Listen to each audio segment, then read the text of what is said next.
89, le président Fauboigny a fait appel sous proposition des bailleurs de fonds. Et ça vous passe de faire venir un de leurs représentants en Côte d'Ivoire pour venir redresser l'économie. Il avait un plan. Vous savez, dans la vie, vous pouvez avoir 10 francs et puis ne pas payer quelque chose pour 10 francs. Vous pouvez avoir 8 francs et puis payer quelque chose de 8 francs. Le plan, c'était de permettre aux Ivoiriens, on peut l'apprécier comme on le veut, mais il est venu, il a mis le plan. Quand il partait au point en 93, le président Bédier n'a trouvé qu'un milliard dans les comptes. Ah oui, monsieur Bédier, le président Bédier l'a dit. Prenez son dernier discours à l'Assemblée nationale. C'est pas moi qui le dis. Nous avions combien de taux de chômage? Notre dette était, on ne pouvait même pas payer nos dettes. Donc, c'est une question. Et puis, l'idée de RHDP n'est pas venue de Ouattara, M. Ouattara. Elle venait de M. Anaki Kobenan. Il faut rétablir les choses. Elle venait de M. Anaki Kobenan, qui n'était pas un votiste, qui avait dit, dans la situation actuelle que nous avons, lui, il était un peu en rupture de banc ailleurs, il faudrait que tout ce qui était dit Oufoué, pour le faire stable à Paris. Et qu'après, ça a été formé, c'est le président Oufoué qui a été désigné comme doyen, qui a fait appel. Si vous dites que vous êtes vraiment d'Oufoué, venez nous trouver. Il ne faut pas venir dire aussi que vous n'avez sauvé. Mais en 2010, déjà vous voyez que Bourgi, malgré le fait qu'on ait soutenu, il y a déjà des débats qui a gagné. Il y a déjà des débats. Qui devait aller au deuxième tour? Je n'ai pas trop. Qui devait aller au deuxième tour? Qui ne devait pas aller au deuxième tour? Nous, on a accepté pour la paix. Et puis on a soutenu. On n'a pas sauvé quelqu'un. En 2014, l'appel de Daoukoro. Pour oublier cela. Contre la décision, on était obligé d'aller en congrès extraordinaire. Mais à la fin, quand on a voulu sortir du RHDP, vous nous avez traduit en justice. En 2018, j'étais au ministère de l'Agriculture. Le premier poste de directeur que j'ai eu à l'agriculture, c'était sous le président Gbagbo. Ah oui, il faut rétablir là. Directeur. Le premier poste de directeur. Non, attendez, vous avez parlé, il faut que je dise aux enfants. Et le président Gbagbo a géré avec le RDR. L'agriculture était aux mains du RDR.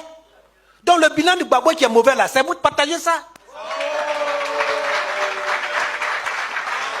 Donc on ne peut pas venir s'asseoir ici pour les jeunes qui ne disent pas.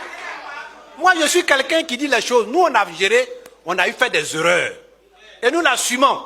C'est en appuyant sur nos erreurs du passé que nous voulons construire une Côte d'Ivoire plus juste. C'est pourquoi nous on a été toujours contre la violence. On a ouvert les portes de la Côte d'Ivoire à tout le monde. Ça, c'est la responsabilité. On a ouvert, on a géré le pays.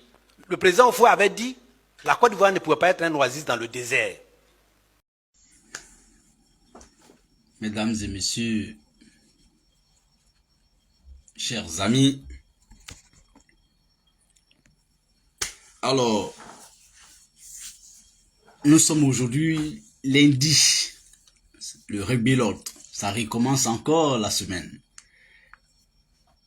Lundi 16 décembre 2024, donc nous sommes à 2 semaines de la fin de cette belle année de 2024.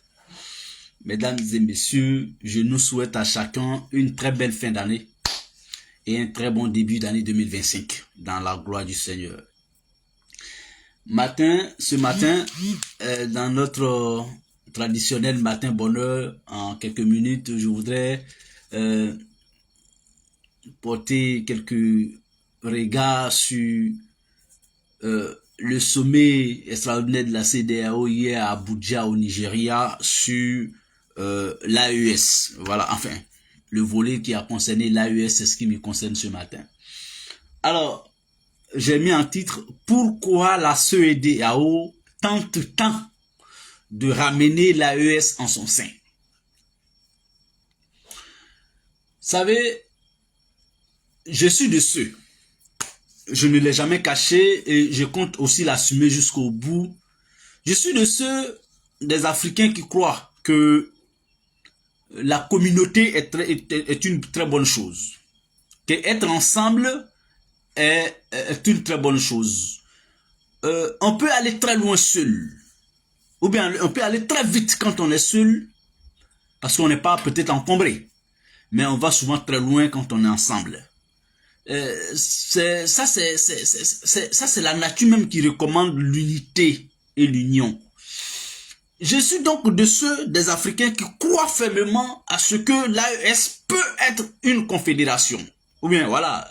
Mais que l'AES, au regard de tout ce qu'on a déjà conquéri ensemble, obtenu ensemble, que les États du Sahel peuvent toujours maintenir leur union, leur confédération, mais tout en restant au sein de la communauté. En fait, je ne souhaite plus que l'AES revienne, c'est-à-dire à se casser, se disloquer. Non. Bien au contraire, je souhaite un renforcement de l'union, de l'unité de ces trois États, mais au sein de la communauté économique des États de l'Afrique de l'Ouest. Ça ne sera pas une bonne chose, ni pour la CEDEAO, ni pour l'AES, de se séparer en queue de poisson. J'ai compris une chose que quand on est frustré, qu'on est fâché et qu'on l'exprime, c'est tout à fait d'ordre légitime.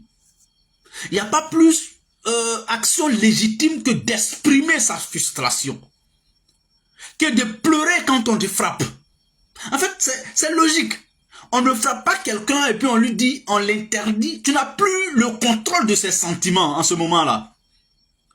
On ne frustre pas quelqu'un et puis tu vas forcément contrôler ses sentiments de frustration. Ce n'est pas possible.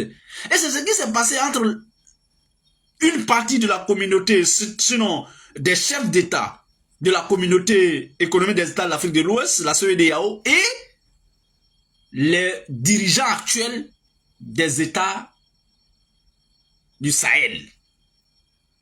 L'Alliance des États du Sahel. Donc, ne pas poser ce diagnostic, ce débat, et ne pas affronter ça, c'est lâche et c'est même irresponsable. Ou du moins, à la limite, malhonnête. Je ne souhaite pas m'inscrire dans ça. Je souhaite que ce débat-là, que chacun prenne ses responsabilités, que chacun assume même ses responsabilités. On a vu des déclarations ici de guerre contre ces États-là. Tu ne peux pas, en fait, menacer quelqu'un, même quand tu estimes que tu as raison, quand tu le menaces, tu le pousses, mais s'il a dos au mur, il te dit bon, il t'affronte, il dit bon, je n'ai donc plus, comme je n'ai plus le choix, j'ai le dos au mur, je n'ai plus le choix, bon, fais ce que tu veux.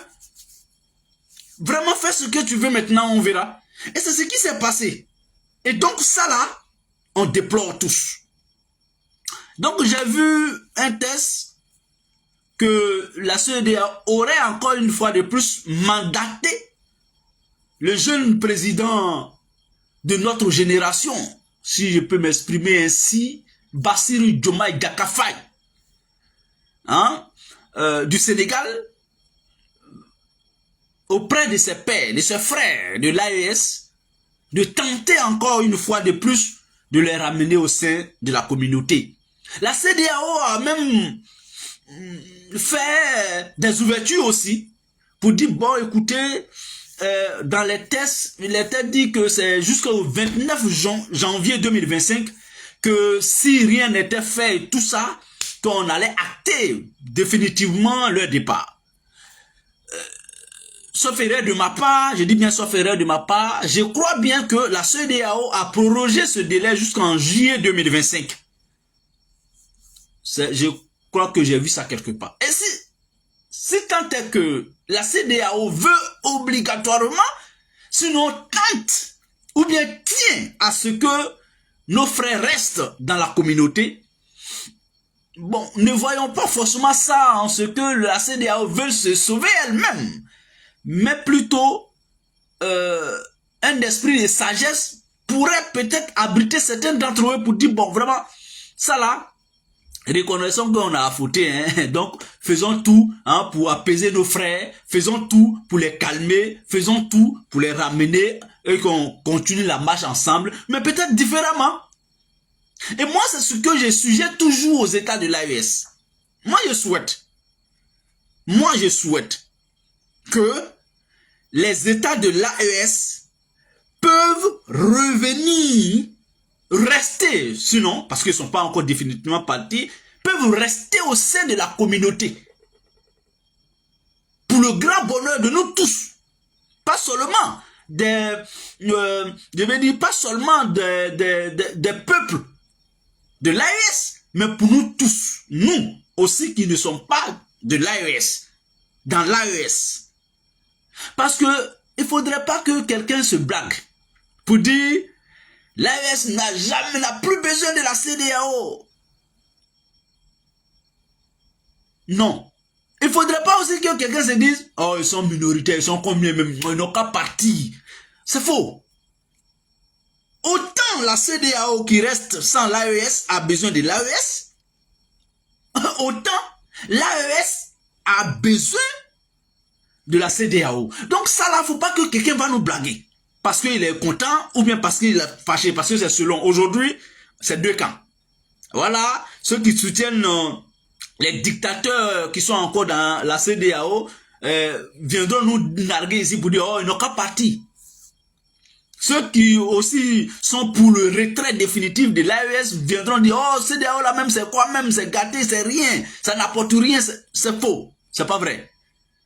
Moi je sais que la CEDEAO apporte beaucoup dans la communauté.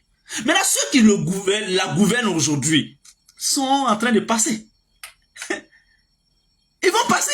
Regardez, un fait marquant ou un fait frappant. Quand je dis toujours ils vont passer, ils vont passer, ils vont passer. Voici, je vais vous donner un exemple des plus illustratifs possible.